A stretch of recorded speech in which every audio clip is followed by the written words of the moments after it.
Hello and welcome to Becoming Abundant podcast. I am your host, Anna Maria Jinga, and this is our side of the internet where we get to speak about true abundance, personal authority, emotional optimization, and the pure power of alignment, all while living in the presence and guidance of God Himself. I am a holistic coach and mentor focusing on healing the emotions keeping you stuck so that the mind and body can align and live a limitless life. We all have a mission and a purpose, and I am here to help you unchain from what's been holding you back to actually live in your full potential. Think of it as transformative triggering in the best possible way. The time has come to live a life you love. Let's dive in. Hello, my darlings. Welcome to another fabulous week of Becoming Abundant podcast. I am your host, Anna Maria Jinga. Hi, welcome. Super happy to have you here. And I have the best topic for this week that came up in a coaching call with one of my clients. And I thought, what better way to use this whole lesson and experience that I have taught my client that I get to tell you now. So, the topic for today's episode is influence versus manipulation. And it's one of my favorite things to kind of debunk whenever I have clients that are former people pleasers and wanting to step into this space of understanding how do we get to live a life of leadership when in the past we used to be so on the bottom list of priorities. How do you step up to prioritize yourself, to prioritize everything else, to be also a leader when you were a people pleaser and never prioritized yourself? And how do you get to influence people and not feel like you're manipulating them? There's a very fine line, and I will walk you through all of this. The thing about manipulation is if you are asking yourself, am I manipulating someone if I'm trying to influence them with my energy, with my decision making, with anything, with my leadership? You're actually not able to manipulate someone. Why is that? When we think of the negative part of manipulation, questioning if manipulating someone through an action that you're taking or through a way of you stepping into your leadership, you're already allowing yourself to not manipulate that person because you know it's a negative aspect of how a leader should look like. So if you're questioning it, that's the first debunking myth of today's call. You do not get to manipulate anyone when you question if this is manipulation or influence. But then let's step into the realm, the art, the mastery of influence. When we think of influencing people, when we think of influencing energies, spaces, environments, experiences, what comes to mind? For me, for example, whenever I step into my true nature of influence, I am at peace. It feels aligned. It feels good to be the leader. It feels good from a place of, I got you. I can take care of you. Thank you for tuning in. Thank you for coming. Thank you for asking me for help.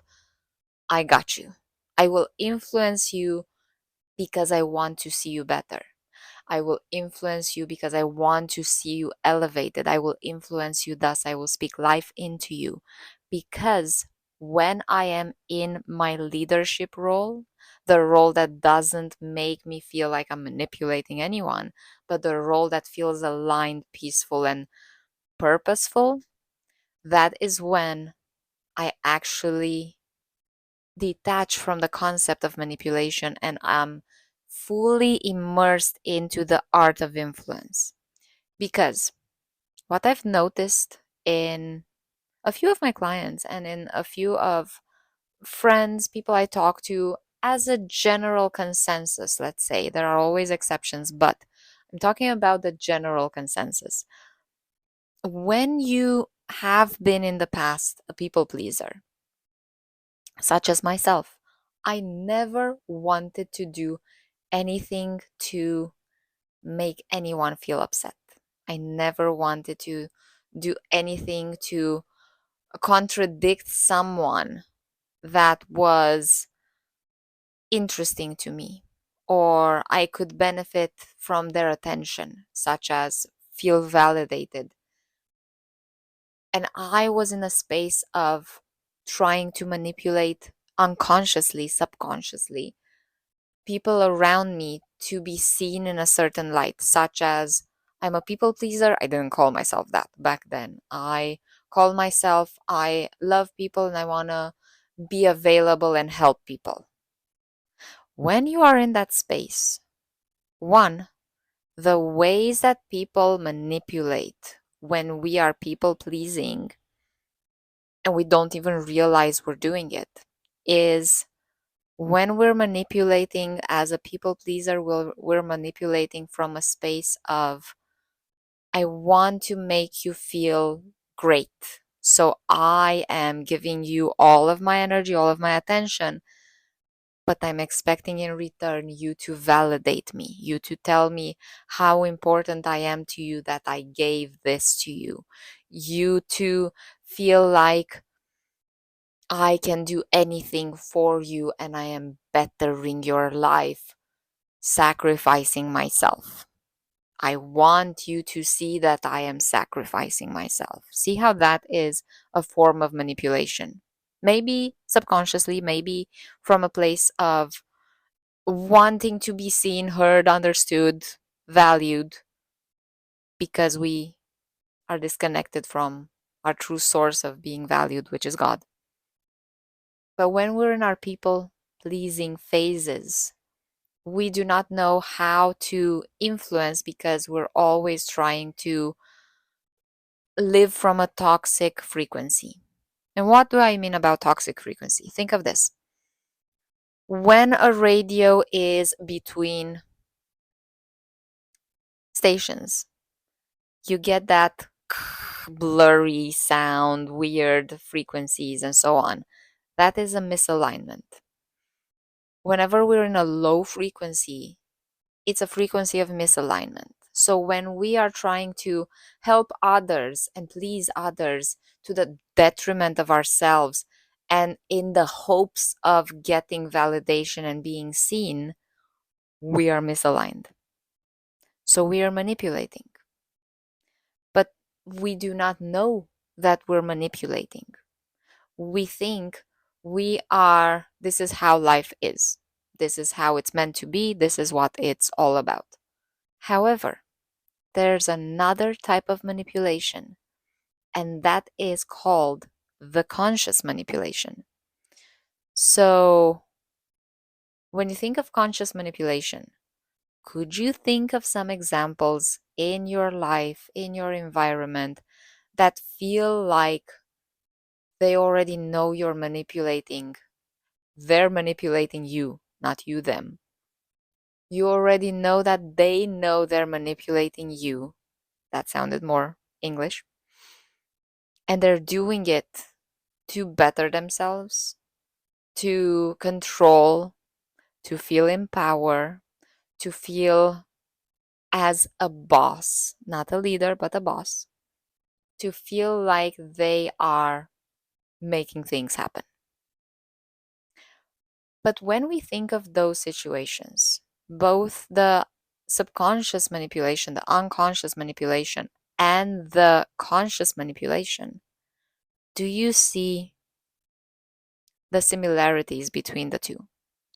When we have spaces of conscious or subconscious manipulation in order to get something in return, that is how manipulation comes up. That is how the trait of being manipulative is showing up, either as a people pleaser or as type A, quote unquote, type A, frequency of needing to control and be in power.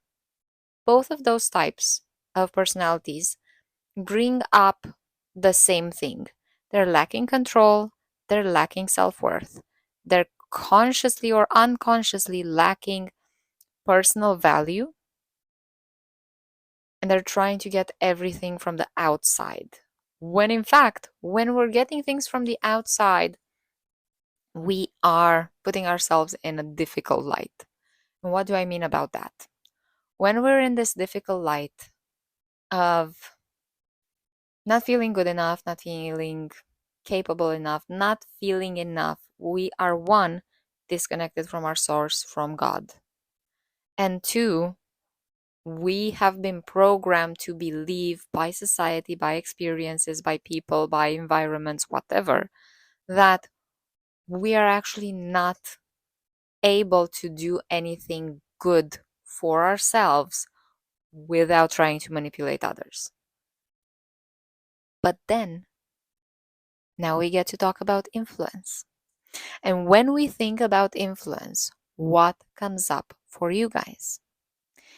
If the negative version of manipulation is making other people do or say or be something that would make you feel good, what would influence be like? In my world, in my terms, in my brain, influence is you don't care what you get in return. You want to see the other person being changed, being valued, being seen, being consciously aware or made aware of who they really are. When you're in your true leadership role, you influence people by default. It comes naturally to you to actually influence people and allow for their true light to start sparking again. Even if it's in the detriment of you, it doesn't matter because you know that them shining their light is not gonna dim yours. Them starting to thrive in life, it's not gonna take away from your experience. When you influence people from a place of leadership, from a place of abundance, from a place of true alignment, from a place of peace, from a place of high self value, you just want to see them better. You just want to see them thriving, good, okay. You want to leave them better than you found them. So, see how that is such a difference from manipulation into influence. So, I was talking to my client this past week about how would I be ever able to influence someone without manipulating them? And I asked him, what is your belief of manipulation if you think that if you're influencing someone to be more at peace, to not fight, to not feel so little self-worth, why would you believe that it's affecting you and them in any negative way? Why would you believe that that is manipulation? And he sat and thought, and I could hear him pondering the fact that logically it didn't make sense, but somewhere inside of him, he wanted to understand that he's not doing anything wrong. And it's such a powerful thing to hear my clients that when they want to step into their true leadership role, when they want to be a positive, strong, grounding influence for their family, for their friends, for their coworkers, for their environments, they think it would be to a detriment of someone else.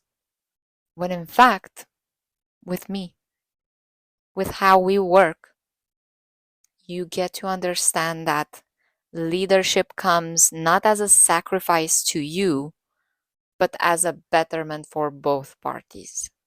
Because when you do influence someone with your energy, with your words, with your truth, with your presence, with your experience, with your knowledge, with your wisdom, you influence them to be better, to know better, to do better, to show up better in their life. So it couldn't possibly be to a detriment of them. It could not be to put you in a greater light willingly. Yes, maybe you will be seen as a better person. Great. But are you doing that to be a better person? Or is it just a matter of you wanting to see them better, do better, live better? And because of what you want them to experience, freedom from the mind, of the mind and heart, you actually don't care if anything comes back to you. You know that just the experience of them being better because of what you are saying is reward celebration enough. So, my first question for you guys today is, when you think of how you've been treating your life, how you've been experiencing your life, what part of you is manipulating and what part of you is influencing, if any? Sit with that. It doesn't mean that you're actually manipulating, it doesn't mean that you're influencing. It means you get to think about it. And when you think about it, I'm inviting you to sit and see where it takes you. How have you been showing up in your life when you are a leader? How have you been showing up in your life when you're not taking a leadership form? Because sometimes in life we tend to forget that being a leader versus being idle, it's just a matter of choice. And being a leader doesn't mean that you need to own a business. It doesn't mean that you need to do certain things a certain way. It just means that you're showing up to influence others to be better for themselves, for the world around them. Maybe you're influencing them to come back to God, which is such a gift in itself. And funny enough, I do believe that coming back to God is actually a birthright. We just forgot maybe a little bit from the environments, from the life experiences, that coming back to God and belonging and sitting in the light and the saltiness that God made for us. It's what a true leader deserves to experience. Now, I'm not here to preach the gospel, even though I love talking about God and my experience with God. But I have noticed that since I've fully taken off the veil of this reality that I was taught to live in and truly connected back to Christ, back to His way of doing things, and started to learn more and more about how to be a leader as He's expecting me to be, it shifted something inside of me that made me understand these filters, these patterns, these profilings of what it looks like when you are subconsciously manipulating from a victimhood perspective, which was me a few years ago, versus being in the space of wanting people to be better. And that's it. You just want them to be better. You want them to live an experience that makes more sense. You want them to feel like they truly belong without needing to sacrifice their values, their worth, their livelihoods, their lifestyles, because they belong to a God that is worthy. Because they are worthy of the God that offers steadfast love and presence and guidance and wisdom beyond any comprehension. And it took me the past year, funny enough, next week, it's actually a 1 year anniversary post coming back to Christ. I am very excited to celebrate it. Haha. But the thing is, this past year has taught me so much more in just 1 year about the difference between influence and manipulation, about the difference between victimhood and to a lack of better terms, victorhood. Let's call it that. The hero. It feels like I am the hero of my own story. It feels like I'm the hero of my own story because God came to save me. I'm the hero of my story because I chose Him. Everything else is Him doing His work. But the fact that I came back to Christ because of the choice I needed to make, that makes me think now that the difference, truly, the difference between influence and manipulation is a choice. And it's a choice that we need to consciously allow for our conscious and subconscious mind to make, because now looking back, now looking back, I knew I was manipulating when I was in my victimhood. I didn't want to see it. I didn't want to believe that I was manipulating from a place of needing validation. I thought that if I would make myself sick, if I would work myself to exhaustion, if I would burn myself out, if I would sacrifice myself to the core, then I would be worthy. When in fact, now looking back and letting go of all of the need to feel worthy in another person's eyes, I realize I'm already worthy just by existing in God's eyes. And that in itself made me realize how strong and how powerful it is to be in the space of having the power to choose to influence versus having the power to choose to manipulate. Those are different types of power. If you think about it, sitting with that for a moment, the power to choose to manipulate is such a toxic trait. I need to find a different synonym for toxic because it feels like toxicity, chemtrails, all of that. It feels too weird.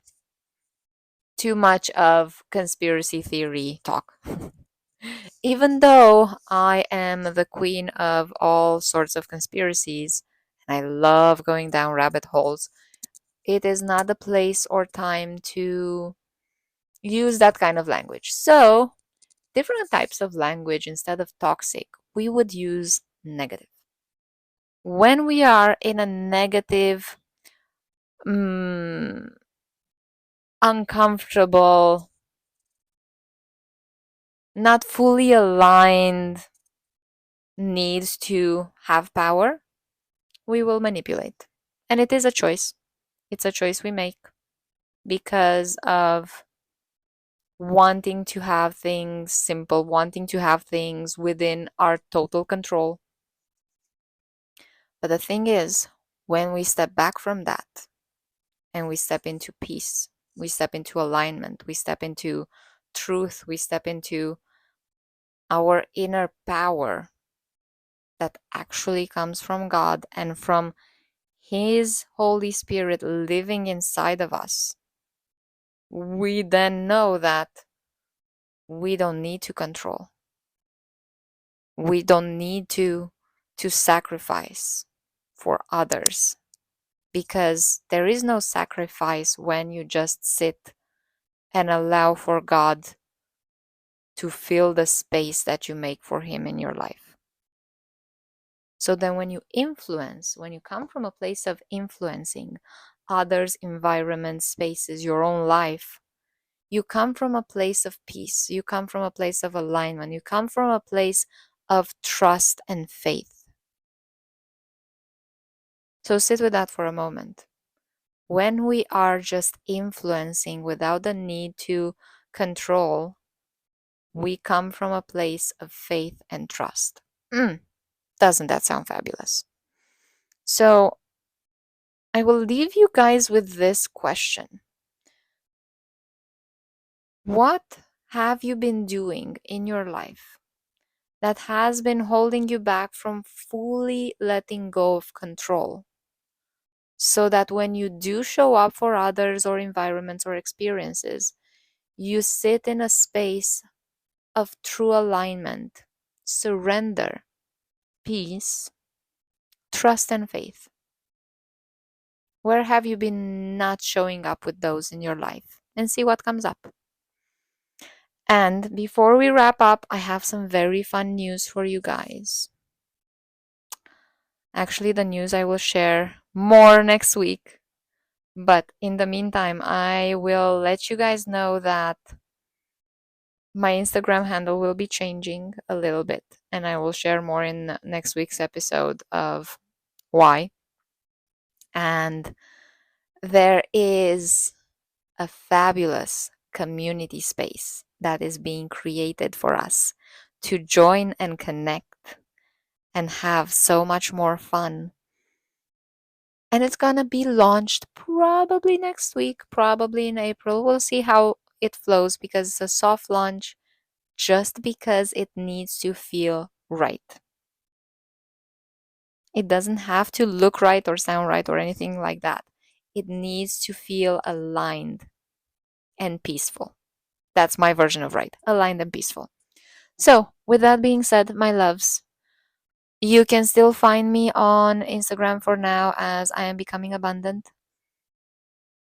You can also find me as Anna Maria Jinga, which is my name on Instagram, so you will be able to find that. If you want to share your experiences, your answers, send me a quick or long email at info@becomingabundant.net. And in the meantime, I wish you so much love, so many blessings. And until next week, make sure to stay salty and bright. Bye now.